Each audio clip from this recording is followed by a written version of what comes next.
मित्रांनो, गणिताचा एक महत्त्वाचा प्रश्न आपल्याला टक्केवारी आणि शेकडेवारीच्या संदर्भात विचारला जातो.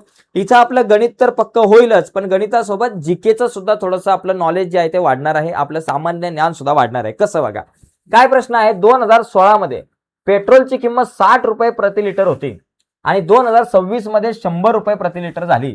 तर ही वाढ किती टक्क्यांनी झाली? किती टक्के पेट्रोलचा दर या 20 वर्षामध्ये मित्रांनो वाढलाय, की 10 किंवा 10 वर्षामध्ये जर तुम्ही बघितलं तर पेट्रोलचा दर किती टक्के वाढलाय ते आपण काढू. बघा, पेट्रोलचा दर जो होता 60 रुपये होता आणि तो 60 रुपयावरून 100 रुपये झाला, म्हणजे किती रुपये वाढले? 40 रुपये वाढले. किती रुपये वाढले? 40 रुपये वाढले. म्हणजे किती टक्के? भावा, 60 रुपये होता, 40 रुपये वाढलेला आहे. 60 रुपये होता, 40 रुपये वाढलाय, गुणिले 100 करा.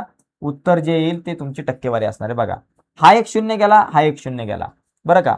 40 गुणिले 10 झाले तुमच्याकडे 400 आणि भागिले 6. आता 6 ने 400 ला भाग लावा. बघा, 6 ने भाग लावायचा 400 ला. बघा, 6 6 36, 6 6 36 झाले. 40 मधून 36 गेले, 4 एक शून्य घेतले, परत 6 6 36. 40 मधून 36 गेले, 4 एक शून्याने पॉईंट घेतला, 6 6 36, परत 6 6 36, 6 6 36, अशी आकडेवारी पुढे वाढतच जाणार आहे.